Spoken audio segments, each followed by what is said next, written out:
Chers auditeurs, bonjour et bienvenue à cette émission Docteur Campo vous renseigne. Merci d'être sur les ondes de Radio Bien-être parce que c'est la radio internationale du développement personnel. Alors, je suis le docteur Nathalie Campo et pendant cette émission, je vais vous parler d'un problème grave qui affecte nos aînés. C'est un problème fréquent, mais c'est souvent ignoré par les professionnels de la santé et c'est sous-diagnostiqué et souvent maltraité. Je vais vous parler de la dépendance à l'alcool et à certains médicaments d'ordonnance qui agissent sur le cerveau et le ralentissent et qui sont souvent prescrits à nos personnes âgées. Quand on parle de toxicomanie, on pense à l'alcool, aux drogues de rue, mais on pense moins souvent aux médicaments d'ordonnance dits psychotropes. Psychotropes, ça veut dire qu'ils agissent sur le cerveau. Et nos aînés en prennent en grande quantité, soit pour dormir ou pour se calmer les nerfs, et ces médicaments peuvent créer une dépendance. Savez-vous que les personnes âgées de 65 ans et plus présentent une incidence d'abus d'alcool et de ce genre de médicaments d'environ 15 à 20 %? Il y a donc très probablement dans votre entourage une personne âgée qui prend trop de ces substances. Alors cette émission veut vous aider à identifier les personnes à risque dans votre entourage et à vous donner des suggestions pour les encourager à consulter un professionnel de la santé à ce sujet. Comment savoir si la personne âgée que vous connaissez consomme trop d'alcool ou de médicaments et quels sont les signes qui vous mettraient la puce à l'oreille? Pour identifier ces personnes âgées qui sont possiblement en risque, je vais vous proposer 3 stratégies. La première stratégie va consister à tout simplement poser des questions. La deuxième stratégie va être d'observer ses réactions. Et la troisième stratégie, ça va être d'observer son comportement. Commençons donc par la première stratégie qui consiste à poser des questions. Vous pourriez tout simplement demander à votre personne âgée « Combien est-ce que tu en prends de verres d'alcool par jour? » Ou bien « Combien de pilules pour dormir prends-tu? » Mais il y a de fortes chances que la personne âgée soit offusquée par ces questions et que ses réponses ne reflètent pas la réalité. Voici donc quelques questions un peu plus subtiles qui vous aideront. Mais il serait préférable de ne pas poser toutes ces questions au même moment. Parce que si vous le faites, vous allez avoir l'air de faire subir un interrogatoire à votre personne âgée et ça va la rendre méfiante et hésitante à répondre à vos questions. Alors voici quelques exemples de questions, tout d'abord au sujet de la prise des médicaments. Alors vous commencez par des questions très générales, du genre « As-tu pris des médicaments aujourd'hui? Combien de sortes en prends-tu? Est-ce que tu sais pourquoi est chaque médicament? Est-ce que tu veux me les montrer? Parmi ces comprimés, quelles sont les pilules pour dormir? Est-ce que tu prends aussi des pilules pour les nerfs? Est-ce que tu as des effets secondaires? Parmi les pilules que tu prends, est-ce qu'il y en a qui te rendent somnolente, qui te portent à dormir? En as-tu parlé à ton médecin? Et qu'est-ce qu'il a répondu ton médecin? Alors avec ces réponses, vous allez avoir une meilleure idée de la quantité de médicaments que votre personne âgée prend et de leurs effets secondaires, mais aussi vous allez avoir une meilleure idée du degré de conscience des effets des médicaments. Voici maintenant quelques exemples de questions au sujet de la consommation d'alcool. Alors, vous commencez encore là par des questions très générales. Est-ce que tu préfères la bière ou le vin ou autre chose? Est-ce que tu préfères prendre ton verre de bière ou de vin seul ou avec des amis? C'était quand la dernière fois? Avec qui? Est-ce que tu achètes ton vin ou ta bière toi-même? Sinon, qui est-ce qui l'achète pour toi? Pour un buveur qui boit à la maison, essayez d'estimer la quantité et aussi de voir s'il a tendance à cacher sa consommation, ce qui pourrait être un signe d'abus d'alcool. Combien de bouteilles achètes-tu par semaine? Est-ce que tu vas les acheter au magasin ou est-ce que tu te les fais livrer? Combien de fois par semaine? Est-ce que c'est toujours au même magasin? Qu'est-ce que tu fais avec les bouteilles vides? Si votre buveur boit avec des amis, vous pouvez poser les questions suivantes. Est-ce que tu les rencontres souvent, tes amis avec qui tu partages de l'alcool? Est-ce que vous vous rencontrez au restaurant ou ailleurs? Combien de fois par semaine est-ce que vous vous rencontrez? Qu'est-ce que vous buvez surtout? Et qu'est-ce que toi tu préfères? Est-ce que chacun apporte ses consommations? Toi, qu'est-ce que tu apportes et combien en apportes-tu? Est-ce que tu trouves que tu bois comme tout le monde? Dans ton groupe, est-ce qu'il y a des personnes qui boivent trop? Est-ce qu'il t'arrive de refuser des invitations d'amis qui ne boivent pas parce que ça va être ennuyant? Toutes ces questions vous donnent des indices importants. Vous pouvez aussi poser des questions aux amis qui côtoie régulièrement votre personne âgée. Comment le trouvez-vous, mon ami? Êtes-vous inquiet pour lui? Vous arrive-t-il de le voir en état d'ébriété ou très somnolent? Pensez-vous qu'il aurait intérêt à diminuer sa consommation d'alcool? Vous semble-t-il replié sur lui-même? Est-ce que vous trouvez que parfois il est très somnolent ou ralenti? Le but de toutes ces questions n'est pas d'établir un profil exact de la consommation, mais le but est plutôt de vous faire une idée si votre personne âgée est à risque d'avoir un problème. Voyons maintenant la deuxième stratégie que vous pouvez utiliser, c'est-à-dire observer les réactions de votre personne âgée. Dans le milieu de la toxicomanie, nous utilisons souvent des questionnaires de dépistage pour nous faire une idée si une personne est à risque d'avoir un problème d'alcool. Et voici un de ces questionnaires. Première question. Avez-vous déjà envisagé de diminuer votre consommation d'alcool? Deuxième question. Est-ce que ça vous dérange quand on vous parle de votre consommation d'alcool? Troisième question. Vous arrive-t-il de vous sentir coupable après avoir bu? Quatrième question. Vous est-il déjà arrivé de devoir prendre un verre pour cesser de trembler ou calmer vos nerfs après un excès d'alcool? Ces 4 questions sont très suggestives d'un problème d'alcool. En effet, quand on répond oui à une seule de ces questions, la probabilité d'avoir un problème d'alcool est de 85%.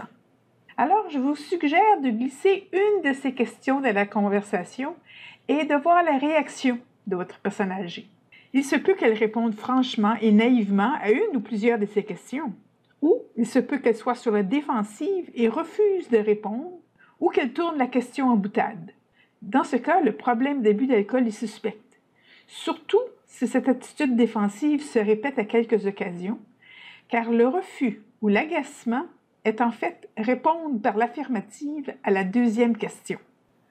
Quand il s'agit maintenant de dépendance aux médicaments, il n'y a pas de questionnaire formel, mais les questions suivantes pourraient être indicatives d'une dépendance. Première question. Avez-vous déjà essayé de diminuer ou d'arrêter vos comprimés? Si oui, qu'est-ce qui s'est passé? Pensez-vous avoir besoin de ces médicaments? Est-ce que votre médecin vous a déjà suggéré de diminuer ou d'arrêter vos pilules pour dormir? Si votre médecin cessait de vous les prescrire, est-ce que vous essayeriez d'en avoir d'autres auprès d'un autre médecin? Ici encore, observez le degré de réaction défensive de votre personne âgée et l'intensité émotive de son attachement à sa médication. Enfin, la troisième stratégie que je vous suggère est celle d'observer ses comportements. Les personnes qui abusent de substances qui affectent le cerveau voient leurs facultés mentales diminuer progressivement. Leurs comportements en sont aussi affectés. Par exemple, ils sont très attentifs à assurer leur approvisionnement en alcool et ou en médicaments. Ils ne veulent pas en manquer. Un autre comportement, ils présentent des changements d'humeur selon qu'ils viennent de consommer ou qu'ils sont en manque. Ils vivent des hauts et des bas émotifs selon leur degré d'intoxication. Troisième chose à observer, est-ce qu'ils présentent des ralentissements psychomoteurs, c'est-à-dire des ralentissements de leurs facultés intellectuelles et de leurs mouvements. Quatrièmement, ils accusent souvent aussi une baisse de mémoire progressive et avec la consommation d'alcool, ils peuvent présenter des épisodes de blackout. Un blackout, c'est un épisode dont on ne se souvient pas. Par exemple, si on a bu la veille, parfois le lendemain matin, on ne se souvient pas de la fin de la rencontre avec les amis. Enfin, puisque l'alcool et les médicaments sont des dépresseurs du système nerveux central, ces personnes âgées ont tendance à la dépression. Mais il faut faire attention dans l'interprétation de ces observations, car plusieurs de ces signes ne sont pas spécifiques à l'abus d'alcool et de médicaments. D'autres maladies du système nerveux peuvent présenter les mêmes symptômes, comme par exemple la démence, la dépression et même certains cancers peuvent donner des symptômes similaires. En résumé, je viens de vous donner plusieurs indices qui vous permettront de soupçonner un abus d'alcool ou de médicaments psychotropes chez une personne âgée. Mais qu'est-ce que vous allez faire de ces soupçons? Vous pourriez ne rien dire et ne rien faire, mais ça va avoir des conséquences, parce que les personnes qui prennent ce genre de médicaments ou qui abusent d'alcool sont à risque de complications graves qui pourraient survenir. Alors, en quatrième partie, nous allons voir les dangers qui guettent les gens qui consomment trop d'alcool ou de médicaments psychotropes. En effet, la surconsommation d'alcool et de psychotropes chez les personnes âgées présente de nombreux dangers. En vieillissant, on ne digère plus l'alcool et les médicaments de la même façon. Le foie et les reins travaillent moins bien et on s'intoxique plus facilement. De plus, on perd sa tolérance, c'est-à-dire qu'il faut une quantité plus petite pour avoir dans le taux sanguin des quantités plus élevées et donc d'être intoxiqué. Il y a plusieurs troubles physiques qui découlent de la surconsommation d'alcool, comme par exemple la haute pression, les ulcères d'estomac, le diabète, l'incontinence et même certains cancers. Nous avons déjà parlé des troubles neurologiques et psychologiques comme la perte de mémoire, la confusion, les troubles de l'équilibre, les troubles du sommeil, l'anxiété et la dépression qui peut même aller jusqu'au suicide. Enfin, ces personnes âgées ont aussi un risque accru de chute, ce qui est une cause importante de décès chez les personnes de 65 ans et plus. Non seulement elles peuvent se casser la hanche, mais elles peuvent aussi se frapper la tête et subir des commotions cérébrales. Les personnes qui abusent d'alcool et de médicaments sont aussi plus sujets aux accidents, que ce soit des accidents en conduisant leur voiture, leur bicyclette, une motoneige ou un autre véhicule, ou même tout simplement en traversant la rue, ou aux accidents en pratiquant des sports, que ce soit le bateau de plaisance, le ski, la chasse, la pêche. Il y a donc des conséquences graves à ne pas intervenir quand on soupçonne qu'une personne âgée consomme trop d'alcool ou de médicaments. Mais alors, comment les aider? Qu'est-ce qu'on peut faire? Il faut d'abord être clair sur le but de votre intervention.